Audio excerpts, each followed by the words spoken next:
Falando à Rádio Pajeú, o médico Edmilson Policarpo anunciou que estava deixando a União pelo Povo e explicou por que anunciou apoio ao pré-candidato José Patriota. Dentre outros motivos alegados por ele chegou a reclamar que havia sido traído principalmente pela pré-candidata Gisa Simões e que já estaria fechado um acordo em torno do nome de Diomedes Mariano, que está aqui conosco nos estúdios. E falou também do PMDB, disse que faltou apoio do partido, dentre outras questões, citou o presidente do partido, falou de uma conversa que teve com a professora Tadeia e, obviamente, nós já sinalizávamos naquele momento que iríamos ouvir o outro lado da moeda, o que tinham a dizer os representantes do partido e do grupo aqui nos estúdios da Pajeú. Primeiro, Valtinho, prazer tê-lo conosco na condição de presidente da legenda. O doutor Edmilson disse em suma, se você resumir a obra, que foi abandonado pelo partido e que não teve apoio para ser o candidato, pré-candidato a vice da chapa da União pelo Povo. Como é que o partido reagiu a essas declarações na última sexta? Prazer tê-lo conosco.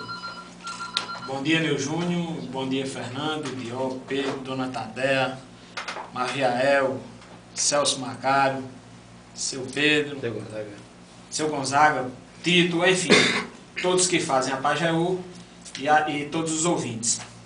Bem, Neu Júnior, primeiro eu quero dizer que não estou surpreso com o rompimento, se é que eu posso falar que isso foi um rompimento. Eu estou surpreso com a falta de verdade colocada por ele aqui em relação ao processo de escolha do vice. Quero reforçar que a discussão continua, o prazo para o fechamento da chapa vai ser mantido, inclusive consta em atas assinada por ele, né? E quanto a traição que ele tanto falou, não existiu, até porque não foi prometida a vaga a ele que sempre se colocou como tal, sempre se colocou como preterido, se precipitou, e inclusive, Neu Júnior, pouco antes do carnaval, ele já ameaçou esse rompimento caso Dona Gisa não descesse o bloco com a chapa fechada com o nome dele. Entendeu?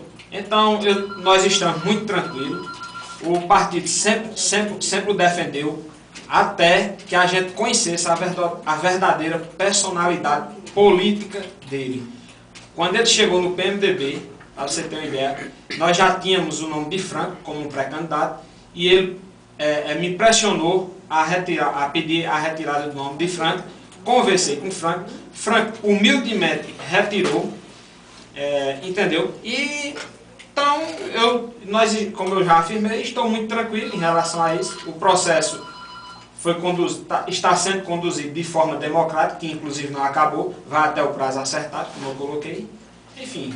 Essa conversa, ele dá detalhe de uma conversa que teria sido decisiva, teria acontecido com a pré-candidata Gisa Simões, onde ela teria dito que tentado demovê-lo da ideia de manter o nome e perguntando por que ele não poderia colocar o nome para disputar um cargo de vereador, levando em consideração essa possibilidade de aliança com o PR. Ele deixou isso muito claro na entrevista.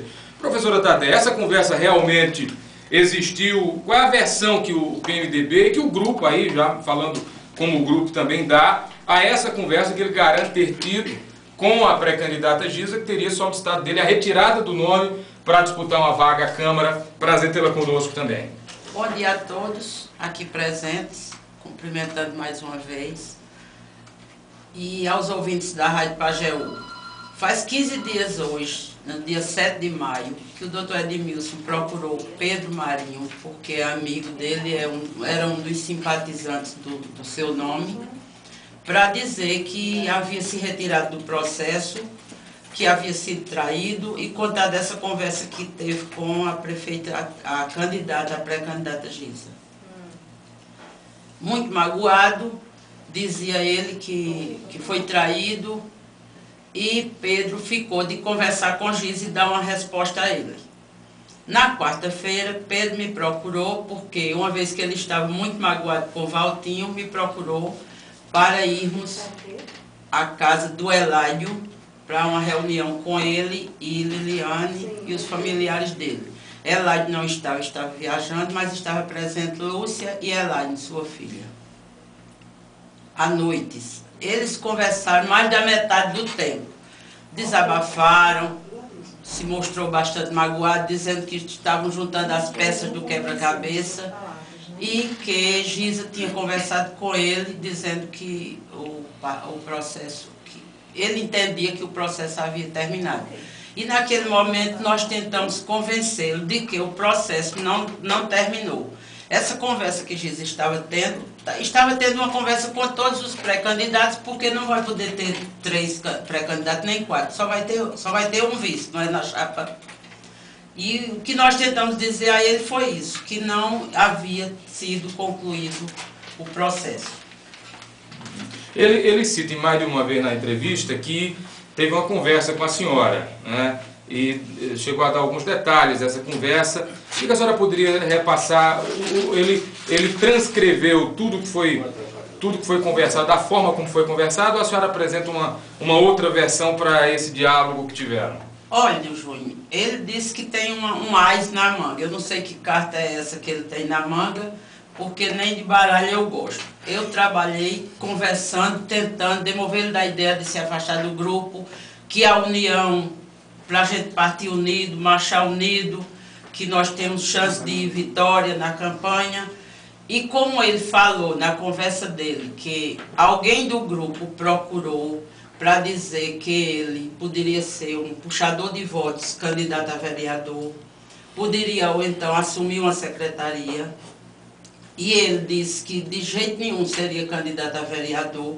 Então eu disse a ele que uma secretaria, eu não estava ali oferecendo cargo, até porque nem tinha conversado com Giza, não é costume de Giza ratear cargo, ninguém pode distribuir cargo antes de eleição, até isso foi falado.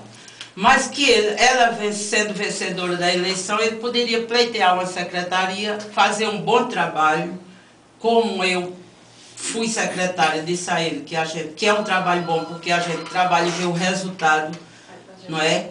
E ele poderia ganhar visibilidade, se projetar para uma futura candidatura. Nada mais do que isso. Na minha presença, não houve oferta, nem acordo, nem transgressão. Só houve isso aí. Ele, obviamente, a gente, por conta da legislação eleitoral, não pode falar em pesquisa, inclusive, até editamos uma parte da fala dele para evitar que isso fosse ao ar, porque a legislação é muito clara em relação à divulgação de pesquisas, principalmente pesquisas não registradas. Mas ele diz, Waldinho, que em mais de um momento que seria o melhor pré-candidato a vice de Giza e o melhor pré-candidato a vice de Patriota. E usa como base, ele alega que tem um amparo popular muito importante. O PMDB, nesse aspecto, não é, já está, digamos, tranquilo em relação a isso, sabendo que já não tem mais condições de emplacar essa pré-candidatura a vice, porque agora o partido, a não ser que o partido vai apresentar um novo nome, ou já fecha o processo e são mantidos apenas os nomes que ficaram nessa discussão? Está mantido, Nil, os 3 nomes, né, que continuam na discussão. Nós já temos consciência de que não temos outro pré-candidato. Estamos focados agora na reeleição de Franklin Nazário, né, que é vereador pelo partido, e nas outras pré-candidaturas, que ainda não estão fechadas, né?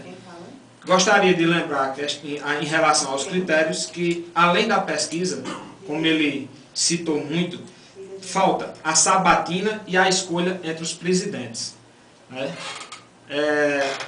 Em relação também, que foi colocado aqui, e que eu inicialmente não tinha comentado, ao meu afastamento, se deu por vários motivos, inclusive por um que aconteceu no início da discussão, onde a Geneilda Galdino marcou um almoço na casa dela para conhecer ele, para apresentar ele à comunidade.